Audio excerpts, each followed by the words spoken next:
네, 여러분 안녕하십니까? 오늘은 여러분들과 함께 의사소통 스킬에 대해서 함께 알아볼 저는 정광식입니다. 여러분, 주변 사람들과 관계가 지금 어떠신가요? 편안하신가요? 싸우지 않고 혹은 어떤 의견 충돌 없이 잘 지내고 계신가요? 살다 보면 분명히 누군가와는 이야기에서 서로 맞지 않는 의견들도 있을 거고요. 또 누군가는 또 잘 맞는 그런 사람들도 있을 거라는 생각이 들어요. 그런데 그 잘 지내는 비율을 한번 올려보고 싶은 거는 누구와도 다 똑같은 것 같습니다. 저 또한 이전에 누군가와는 잘 지냈고 누군가는 잘 못 지냈던 그런 경험들이 있어요. 하지만 그 과정에서는 조금 더 잘 지내기 위해서 노력했던 부분들은 사실인 것 같습니다. 자, 여러분들은 어떠신가요? 같이 한번 이번 시간에 의사소통 능력을 높여볼 수 있는 스킬들을 한번 저랑 같이 배워보도록 하겠습니다. 많은 분들에게 물어봤습니다. 대인관계 정말 잘 해야 되는 게 필요하더냐? 라고 물어봤을 때 약 50%의 사람들이 좀 다소 필요하다, 대인관계 능력 필요하다 라고 했고요. 매우 필요하다는 한 23%, 크게 필요하지 않다, 대인관계죠. 그 다음에 전혀 필요하지 않다 라고 하는 그런 대답들도 많이 있네요. 즉 관계적인 측면에서 어떤 사람은 중요하게 여기는 분들도 계실 거고요. 어떤 분들은 덜 중요하게 여기시는 분들도 있다라는 거죠. 그 중요도가 어디냐에 따라서 다른 부분인 것 같습니다. 하지만 대부분의 사람들은 약 70%, 80%의 사람들은 대인관계를 좀 더 잘해보고 싶어 하는 욕심은 있는 것 같죠. 자, 우리 학생들에게도 따로 물어봤어요. 대인관계 가장 어렵게 하는 사람이 누구냐? 라고 했을 때 우리 대학생들이 대학교 친구들, 그 다음에 대학교 선후배, 그 다음에 대학교 교수, 그죠? 그 다음에 중고등학교 친구 등등 해가지고 여러분들이 관계적인 측면에서 가장 관계를 많이 맺고 있는 분들은 아무래도 가장 주변에 있는 사람들이 아닐까라는 부분인 것 같습니다. 그 과정에서 이제 스트레스를 주는 사람들도 이 순위와 똑같겠죠. 이제 학생에서 이제 직장인들도 한번 보겠습니다. 직장인들의 불행 요인이 뭐냐라고 했을 때 가장 큰 47%가 뭐예요? 바로 인간관계가 가장 잘 안 되는 부분이라고 하는 부분이죠. 아무래도 회사라고 하는 곳은 서로 간의 의견이 충돌되는 그런 조직이기 때문에 충분히 인간관계적인 측면에서 어려움은 당연히 있을 수밖에 없겠죠. 그리고 또 매일 하루에 8시간 있다 보면 어떤 부분은 맞고 또 어떤 부분은 잘 안 맞는 부분들도 분명히 있을 거예요. 그런 부분들이 가장 좀 인간관계에서 문제가 가장 큰 것 같고요. 자, 그래서 우리가 좀 필요한 게 조금의 어떤 스킬, 예절 이것만 잘 지켜도 실은 관계적인 측면을 개선할 수 있거든요. 그리고 접근하는 방법들만 배운다고 하더라도요. 즉 의미적인 부분하고요, 작은 스킬적인 부분을 오늘 이번 시간에는 여러분들하고 같이 한번 배워보도록 할 겁니다. 그럼 이런 의사소통, 대인관계적인 측면에서 절대로 하지 말아야 될 10가지부터 한번 알아보도록 할게요. 즉 관계적인 측면에서 잘해야 되는 것도 있지만 이 부분을 하지 말아야 되는 부분들도 있는 것 같아요. 자, 그랬을 때 10가지를 한번 볼 텐데 1번부터 보겠습니다. 처음부터 끝까지 자신의 이야기만 한다. 서로 대화적인 측면이에요. 대화적인 측면에서 가장 하지 말아야 될 것 중에 하나가 바로 자기 얘기만 하는 겁니다. 물론 어떤 특정한 관계적인 측면에서 상품을 설명해야 되는 그런 부분이겠죠. 이럴 경우에는 일방적으로 설명을 해야 되는 건 맞지만 서로 간에 어떤 특정한 목적 없이 만나서 이야기를 하거나 토론을 하거나 이랬을 때는 자기 얘기만 끝까지 하는 것이 좋은 것은 절대로 아니라고 하는 거죠. 왜냐면 상대방이 그 이야기를 들었을 때 공감할 수 있는 부분도 혹은 그에 대한 의견도 다를 수도 있는 거예요. 자, 그랬을 때 서로 간의 공감적인 측면, 그 다음에 의사적인 측면, 이 모든 것을 종합적으로 서로 간에 티키타카라고 하죠. 이게 돼야 되는데 나 혼자 이야기하면 그건 강의하는 거하고 똑같죠. 대화에 대한 방법이 아니라는 부분입니다. 자, 두 번째, 상대방의 말을 끝나기 전에 도중에 말을 가로채 끼어든다. 이런 경우에요. 그러니까 옆에 있는 친구가 이야기를 하는데 야, 이건 맞아, 나도 아는 거야 라고 해서 이 친구가 이야기가 끝나기도 전에 치고 들어와서 막 자기 얘기를 막 해요. 그러면 상대는 기분이 어떨까요? 이걸 반대로 좀 생각해 보시면 조금 더 효과적이겠죠. 내가 막 이야기를 막 하고 있는데 옆에 와서 이 친구가 끼어 스틸 해가지고 막 이런저런 얘기를 해요. 그러면 내가 아직 할 얘기도 많았고, 도중에 보니까 내가 의도하는 것과는 조금 더 다를 수도 있고요. 별로 유쾌한 상황은 아니다라는 거, 여러분들도 생각이 드실 거예요.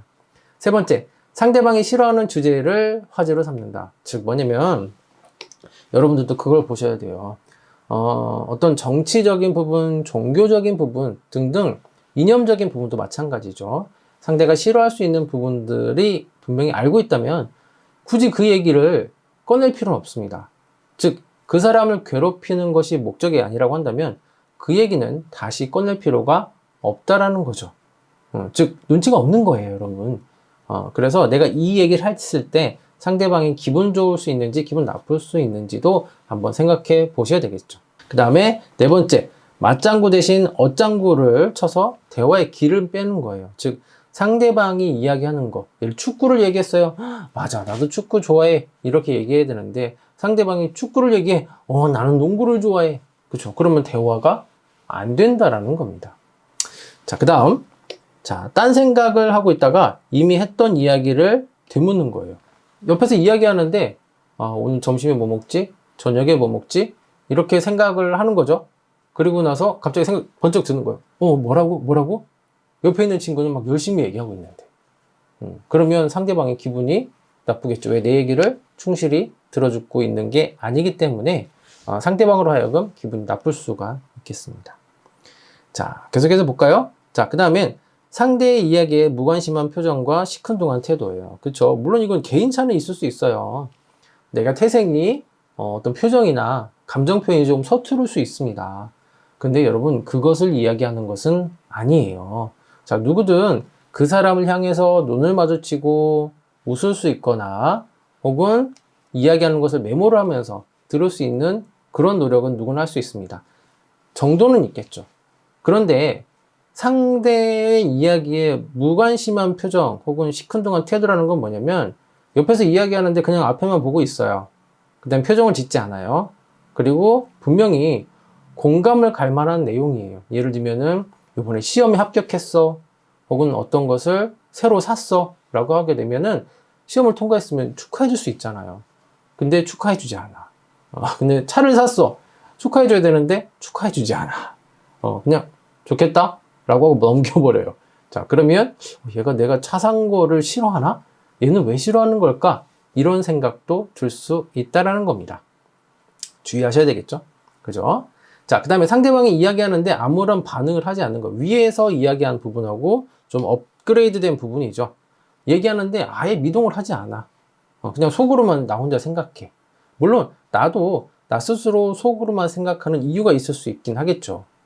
그런데 소위 말하는 티키타카, 그죠? 그 사람이 얘기했을 때, 여기에서는 끝맺음에서 축하한다라는 말을 해줘야 된다라든지, 혹은 감정 표현을 해줘야 된다라든지, 이런 걸 해줘야 되는데, 그것을 안 하고 그냥 넘겨버리는 경우들도 있을 때는 당연히 상대방이 별로 좋아하지 않겠죠. 상대방의 이야기가 지루하다는 표현을 노골적으로 하는 거예요. 뭐 이런 거죠. 하품을 하거나 딴짓을 하거나 나도 모르게 나올 수 있었던 상황이라고 한다면 학교에서 수업을 들을 때 교수님의 내용이 썩 귀에 들어오지 않거나 혹은 지루할 때 창문을 바라보거나 하품을 하고 하나 분명히 그러한 경우들도 있었을 거라고 생각이 듭니다. 저 또한 그랬던 것 같고요.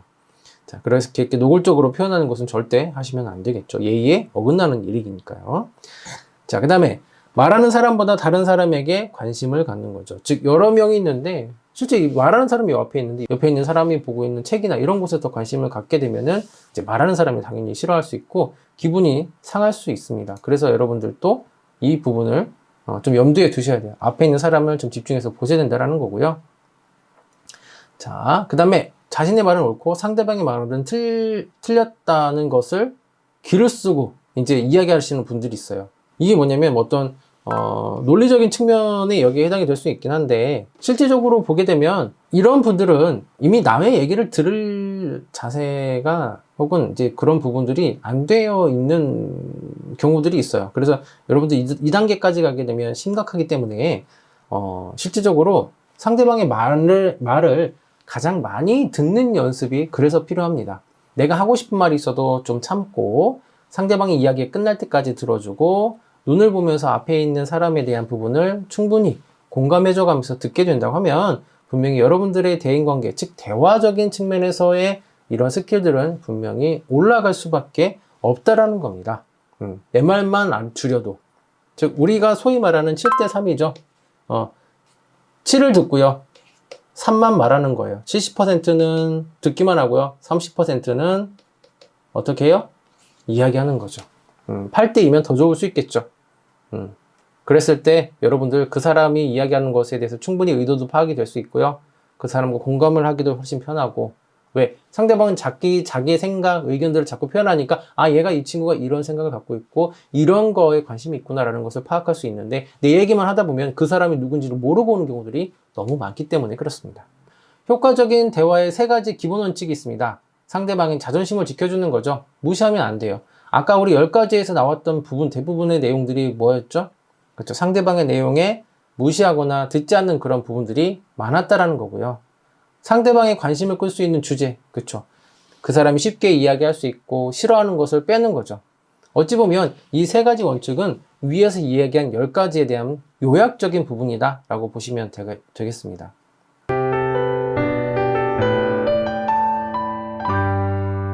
자, 대화를 방해하는 요인들이 있어요. 예를 들면은 이제 조금 더 스킬적인 요소를 좀 볼게요. 즉, 내가 과거에 했던 경험이야. 친구가 이야기를 하는데 그 이야기가 했던 게 내가 과거에 이미 했던 거야. 이 이야기구나. 알고 있어. 그럼 그 뒤에 이야기는 듣질 않는 거죠.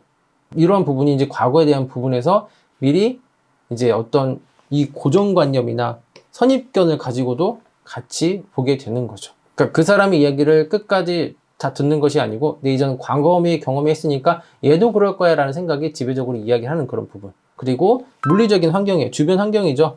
너무 시끄럽거나 혹은 이야기를 경청하기 어려운 환경들이 또 여기에 또 해당이 될 수 있겠고요.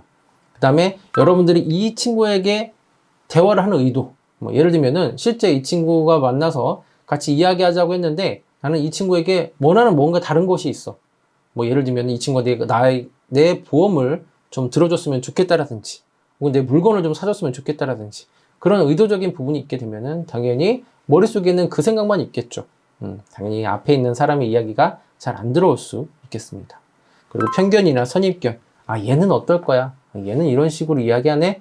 이런 경우는 당연히 이렇지 라고 하는 그런 부분, 고정관념이나 선입견이나 이런 부분들은 대화를 방해하는 가장 큰 요인 중에 하나다라고 보시면 되겠습니다. 실제적으로 의사소통은, 자 보세요, 여러분들이 전하는 말은 7%죠. 그렇죠? 그리고 나머지 듣고요, 듣는 부분하고 시각적인 부분, 즉 비언어적인 부분이 나머지 93%인다라는 거죠. 말의 내용은 7%밖에 전달이 안 됩니다.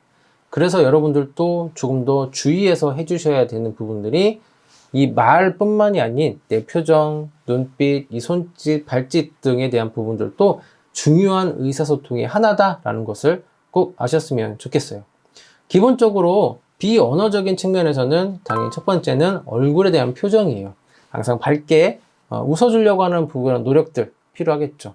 본인이 급하고 불안하다고 해서 그런 표정이 얼굴에 나온다 라고 하게 되면 앞에 있는 사람들도 표정적인 부분에서 제가 지금 불안하구나, 제가 지금 안 좋은 일이 있구나 라고 하게 되면 대화를 이어가는데 혹은 서로 커뮤니케이션을 하는데 조금 방해 요인이 될 수 있겠죠. 그리고 신체적인 접촉이에요. 막 정말 이제 만났을 때마다 외국인들처럼 안고 이제 뽀뽀하고 이런 것들만 해야 되는 것이 아니고, 우리 동양적인 문화에서는 악수를 하거나, 그리고 간단한 이제 주먹, 요즘에는 주먹 악수도 하죠. 그래서 제일 좋은 게 이제 악수가 될 수 있겠죠. 보통 이제 악수는 상급자가 하급자에게 하고요, 여자가 남자에게 먼저 권하는 경우들이 많으니까 예절에 대한 부분들도 좀 보면서 하셔야 되는 게 좋겠고요. 눈빛, 제일 중요한 것도 눈빛이죠. 눈빛이, 나는 오늘 너의 얘기를 충분히 들으러 왔어 라고 하면 눈빛이 달라집니다. 그런데 오늘 지치고 힘들고 짜증나고 하면 여러분 사람 눈에는 그런 표정들이 담축돼서 들어가는 경우들이 있죠. 그래서 내 몸 동작이라든지 그 다음에 전반적인 내 주변에서의 환경, 공간들의 여유라든지 이런 비언어적인 부분이 실제적으로 의사소통에서도 얼만큼이요?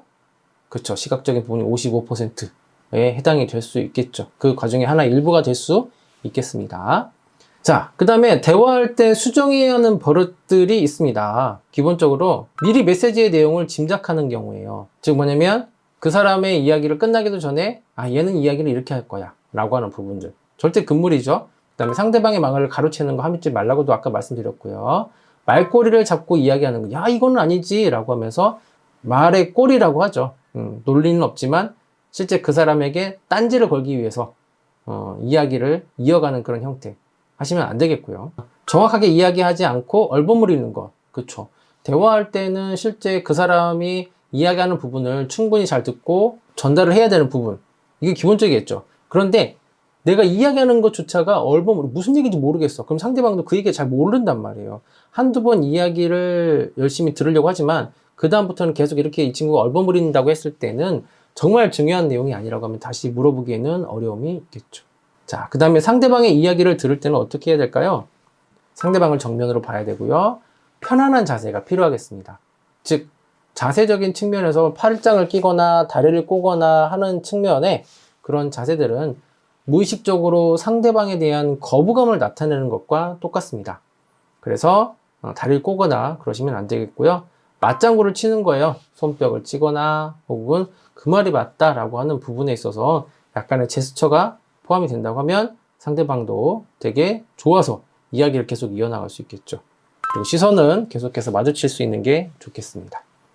만약에 시선적인 측면에서 상대방의 눈을 보는 게 부담스러울 수도 있어요. 부담스러울 경우에는 이 인중이나 혹은 넥타이나 혹은 이 미간을 좀 보시는 그런 형태도 괜찮습니다. 그리고 계속해서 또 이제 미간을 보다가 눈을 보고 눈을 봤는데 또 떨려. 그럼 다시 또 미간이나 다른 데를 보다가 다시 또 눈을 보고 계속해서 그 사람에게 이제 아이 컨택을 하려고 시도해 주시는 것이 서로 간에 대화를 하는데 딴짓을 못하게 할 수 있어요. 내 얘기를 끝까지 듣게 만들거나 혹은 그 사람의 얘기를 끝까지 들을 수 있는 가장 좋은 환경이 아이 컨택이다라는 거 꼭 좀 하셨으면 좋겠습니다. 경청을 잘할 수 있는 스킬, 그렇죠? 여러분들 이 단어들만 잘 기억하셔도 실제 여러분들의 대화 정말 잘 이어갈 수 있거든요. 위에서 나왔던 내용 설령 이제 까먹는다고 하더라도 이 내용만큼은 꼭 좀 기억해 주세요. 첫 번째, 그렇습니까? 정말입니다. 그렇군요. 그랬구나. 즉, 그 사람에 대한 내용이 분명히 이야기를 하는데 계속해서 할 수 있도록 응원을 하는 거예요. 그랬군요. 그러셨군요. 정말입니까? 그래서요? 라고 하면서 계속 그 사람의 이야기를 이어나갈 수 있도록 하는 거죠. 그래서 어떻게 됐어요? 그래서요. 이런 것도 있고요. 그러니까 이러저러한 이야기란 말이지요. 그렇죠? 어떤 거예요? 정리를 해주는 거죠. 네가 하는 얘기 이거지? 중간중간 정리해주면 어떨까요? 듣는 사람이 저 친구가 내 얘기를 되게 열심히 지금 들어주고 있구나 라고 하는 생각이 들을 수 있겠죠. 그 다음에 그렇게 될 거야. 잘 될 거야. 그렇죠? 이 격려나 위로나 혹은 긍정적인 멘트는 격려적인 측면에서 혹은 그 사람의 하루를 더 기쁘게 할 수 있기 때문에 부정적인 단어보다는 긍정적인 단어를 계속 활용을 하셔서 계속 응원해 주시는 것이 필요하겠고요. 그 다음에 잘 됐네. 놀랬어? 야, 대단하다. 라고 하면서 감탄하는 여러분들이 좀 되셨으면은 실제 그 사람의 이야기를 가장 잘 듣고 있다 라고 보시면 되겠습니다. 경청의 가장 기본적인 스킬 중에 핵심이에요. 여러분, 위에서 나왔던 내용들을 다 까먹는다고 하더라도 요 내용만큼은, 요 단어들은 일상생활에서 활용해 보신다고 한다면 훨씬 더 도움이 되실 겁니다. 대화하는데요. 공감은 기본적으로 자기중심적인 생각, 편견, 선입견을 버려야 되는 것이 기본적이겠고 상대에 대해 맞춰야 된다는 거죠. 상대방의 말을 상대방의 관점에서 이해하려는 태도가 필요하겠고요. 상대방의 말 속에 담겨있는 감정과 생각을 잘 포착하셔야 돼요. 감정과 생각 잘 포착하셔야 되겠고요. 상대방의 감정과 자신에게 느껴진 감정을 잘 전달해야 되는 부분들도 있겠습니다.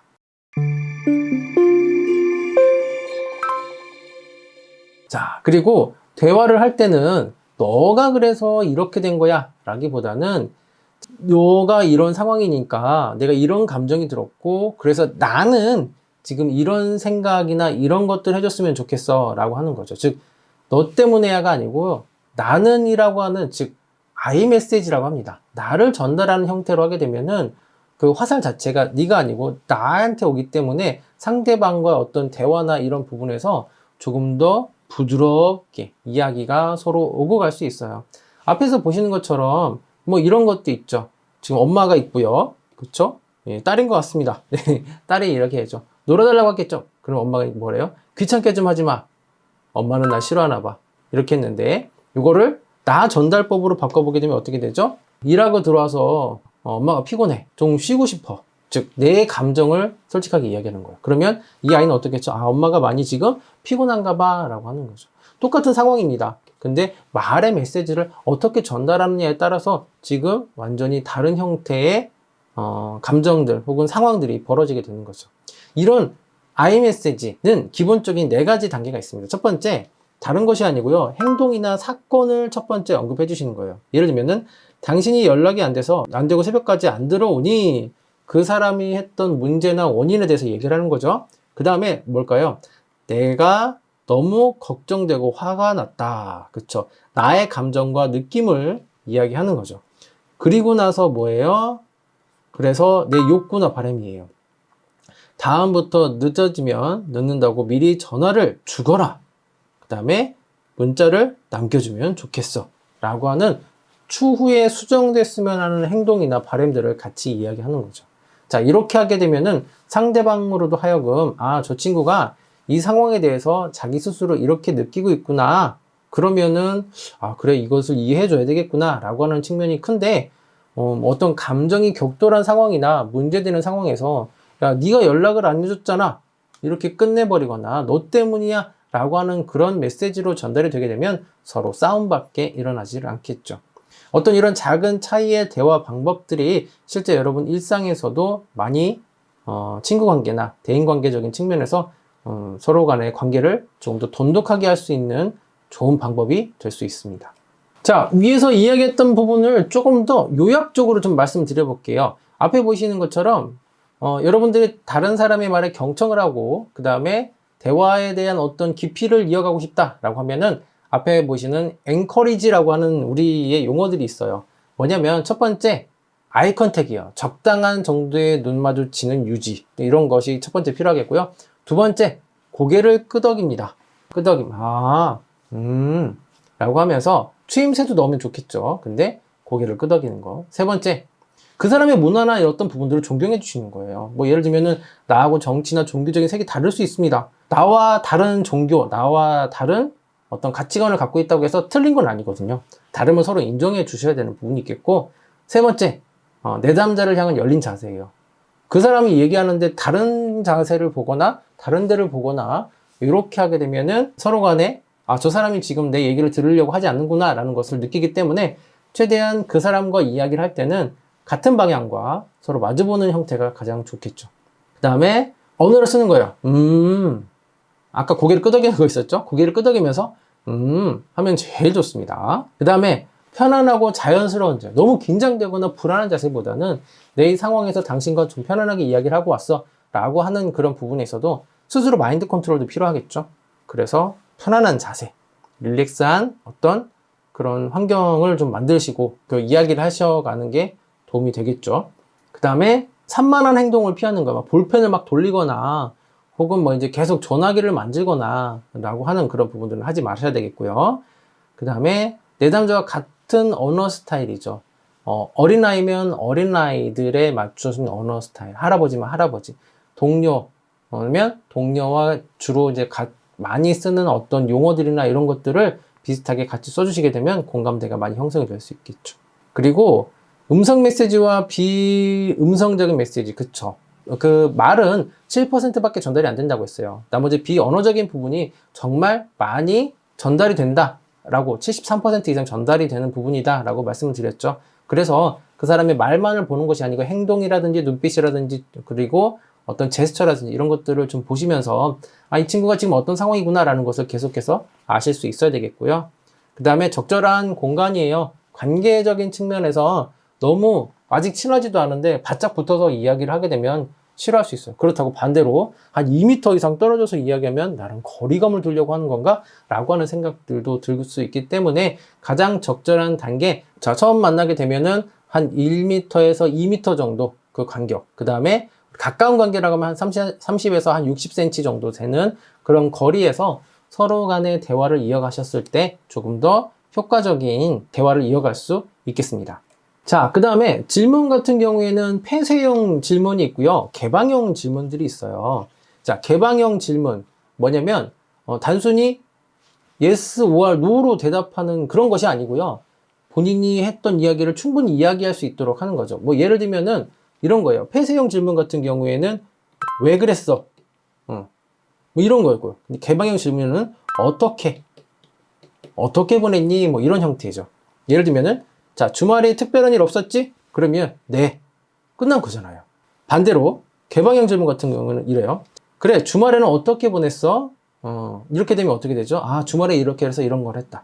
라고 하면서 상대방으로 하여금 이야기 보따리를 풀어갈 수 있는 어떤 계기를 만들어줍니다. 그런 경우야. 그러니까 예를 들면은 폐쇄형 질문이 쓰이는 그런 부분들이 있죠. 조사, 검찰 조사 뭐 이런 거 있잖아요. 했어, 안 했어?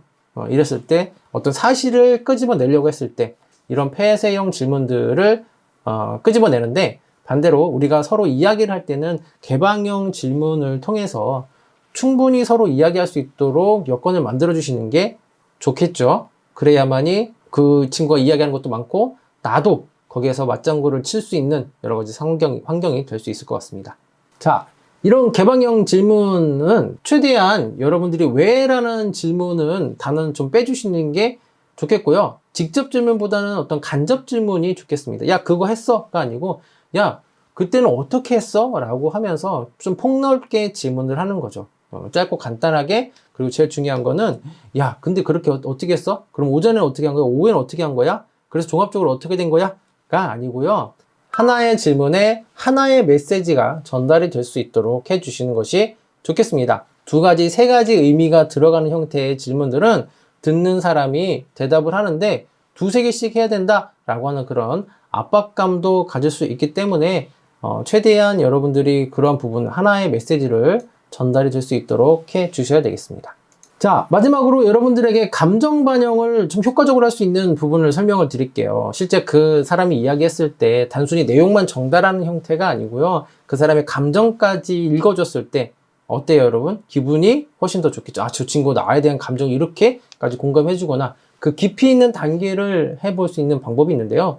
여러분들이 초보라는 입장에서는 쉽게 할 수 있는 게 자, 무엇 때문에 무엇게 느끼군요. A라는 사건 때문에 B라는 감정이 들었군요. 라고 하는 형태로 여러분들이 상대방에게 이야기를 해 주시면, 즉, 그 사람이 가장 좀 기분 좋게 듣는 대화 형태가 되겠죠. 아, 너는 지금 중간고사 때문에 되게 많이 슬프겠구나. 중간고사 때문에 많이 힘들겠구나. 이런 형태죠. 그 사람이 이야기한 부분에 대해서, 그 부분의 사실을 이야기하면서 뒤에 감정을 조금만 느껴주시는 형태로 그 사람의 감정을 충분히 이야기할 수 있는 좋은 방법이 될 수 있겠습니다. 자, 이상 오늘 여러분들하고 같이 조금 더 효과적인 커뮤니케이션 대화를 할 수 있는 스킬과 방법, 그 의도와 목적에 대해서 한번 알아봤습니다. 조금이나마 여러분들의 그 관계적인 측면에 도움이 되기를 바라겠고요. 다음에 더 좋은 기회에 다시 만나 뵙도록 하겠습니다. 여러분 수고하셨습니다.